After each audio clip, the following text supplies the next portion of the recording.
Now we're going to talk about some of the background that you need to start tackling that first lab experiment. So we're going to talk about the properties of matter. So we know, we have an idea now, we know matter is made up of these particles, we know that they're moving around, we know that they can attract one another, that will determine their state of matter. We know that depending on how the atoms are bonded together, we can make compounds from elements, those can mix together, we can make mixtures. We want to be able to determine what's in a compound, we have to measure its properties. And there are two main categories of properties, quantitative and qualitative. Quantitative derives from the word quantity, and that is a measurement that can be expressed with a number. So it's a measurement that you make numerically. So you measure the mass, you have a number in grams for the mass of a substance, that's a quantitative measurement. The opposite is qualitative, which comes from the word quality.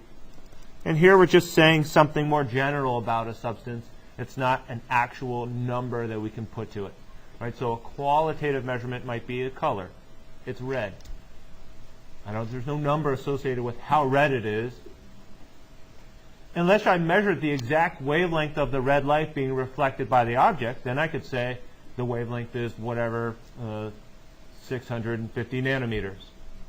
That would be a quantitative way of describing the color. A qualitative way of describing the color would just be to say that it's red.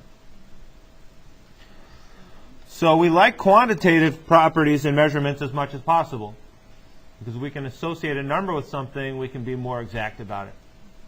Sometimes that's not possible, though, depending on the instruments we have to make the measurements. There are also two other properties two other classifications for making measurements and properties. So we have the qualitative, quantitative. We also have physical versus chemical. And so a physical property is a measurement that can be made. It could be qualitative or quantitative. But a physical property is a measurement that you make that does not change the identity of a substance.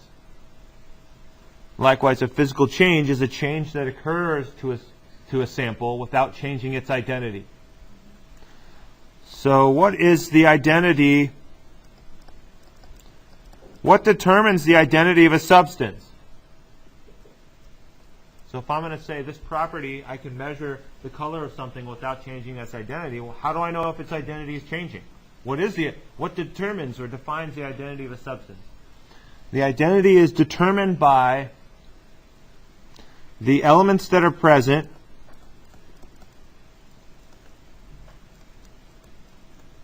and the arrangement of those elements' bonds.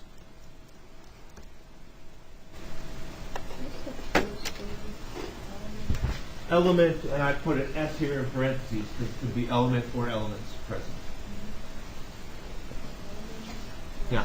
So the identity of phosphorus is just phosphorus. It's defined by it being its own element. I could have a mixture of phosphorus and hydrogen. Phosphorus has its own identity because it's an individual element. Hydrogen has its own identity because it's an individual element. So as long as they don't bond together, they have their own individual identity.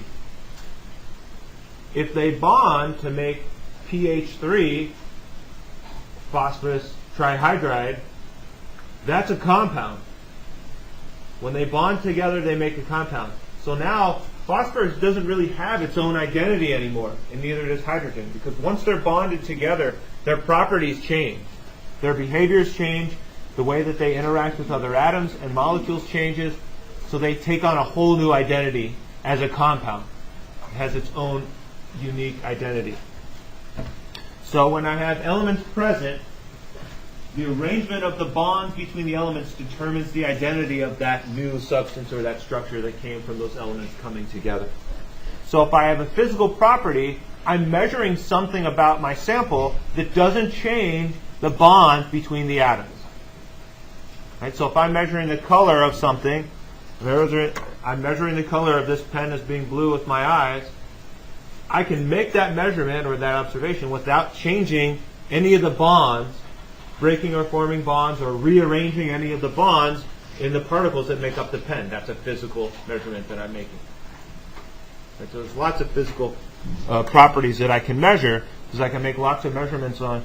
I can measure the mass of water, the density of water, I can measure its boiling point, I can measure lots of properties of water without changing the water into something else, without rearranging the bonds that are present in the water. So there's lots of physical processes. I could do a filtration.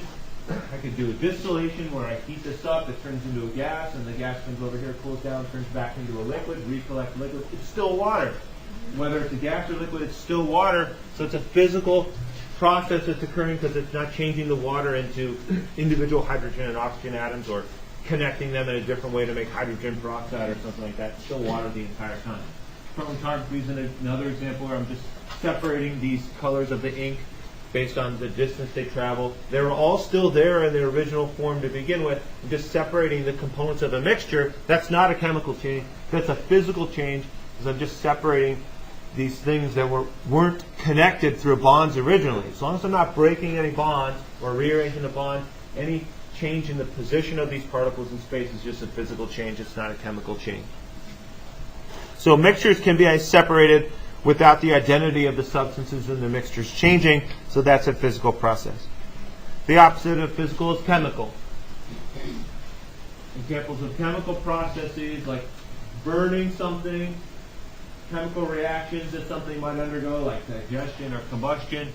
These alter the bonds in a substance. When you eat food, your body breaks the chemical bonds between the oxygen and carbon and hydrogen in the food, and your body uses those elements to reconnect them and to make DNA and proteins that your body needs to function.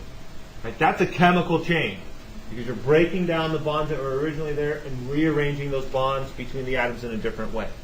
A chemical change does not require you to create new elements. If you're just taking the elements that were there, changing the way that those elements are bonded with one another. Two other categories for measuring properties are intensive and extensive. And this definition is more based on whether or not the property or measurement can be made and whether or not the amount of material you have affects the measurement.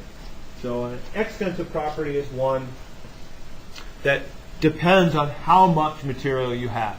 Right, so if I'm measuring a property of water, if I measure the mass of water, I'm going to get a different number. If I have more water, I have more mass. If I have less water, I have less mass. That's an extensive property because the number I measure depends on how much water or how much of the material I have that I'm making the measurement on. Intensive properties are independent of the quantity or amount of material. So if I measure the temperature of water in the room, if I have a cup of water or a huge gallon of water, if it's in the same room, it's at the same temperature, the temperature is the same no matter how much water I have. The density of water at a given temperature is constant as well. Right? So if I measure the density of a small amount of water or the density of a large amount of water, I get the same number. So that's an intensive property. It's part of the nature of water rather than being associated with how much water I'm dealing with. 1.13, intensive or extensive. Length is extensive because if I have a larger thing, it's going to have a longer length. Volume and mass are both also extensive. If I have more material, it's going to take up more space, it's going to be heavier, so I have more volume and more mass. Intensive, the one there would be temperature because it's independent of the amount of material I have. 1.14, looking at chemical versus physical. A says oxygen gas supports combustion. Is that a chemical or a physical description? You have to know what combustion is. It's hard to answer otherwise. So that's a little bit tricky. You have to know that combustion is a process where some type of carbon fuel combines with oxygen, and the oxygen and the carbon join together to form CO2. And there also should be hydrogen here, and so the hydrogen and oxygen combine to form water. So that's chemical, right? In order to do that, I still have carbon, hydrogen, oxygen in the beginning and in the end. That's not a change, but the change is I'm breaking up the bonds between the carbon and hydrogen, breaking up the bonds between these two oxygens, and connecting them in a different way. So that's a chemical change. Ingredients in antacids reduce acid reflux. That's tricky. You have to know what happens when antacids reduce acid reflux.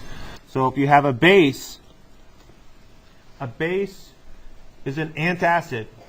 The base is an opposite of an acid. An acid is something that has a hydrogen associated with it. If you have too much acid and you have acid reflux, you get too many hydrogens. And those hydrogens are a little bit unstable, so they start to grab onto molecules they shouldn't be grabbing onto and change the identity of your biomolecules, which make you up, and that can cause a pain sensation. So what a base does is it grabs a hydrogen away from the acid. That breaks this bond that the hydrogen had originally. So that's a chemical change. So measuring pH, measuring acidity or basicity, those are all chemical changes or properties that you'd be measuring. Water boils above 100 degrees. That is a physical property, right? Water vapor and water liquid are the same substance. They're both water. Right? To make water in the liquid, what did we say about liquid? We saw that simulation. We said in the liquid, the particles are close together. In a gas, the particles are farther apart. Because in the liquid, there's attractions between them that hold them together. So to make a liquid into a gas, what I have to do is to break the attractions between the particles, not break up the bonds that hold the particles together. So if I don't have to break up the bonds and rearrange the bonds at all, I'm just separating these from one another. That's a physical change, not a chemical change.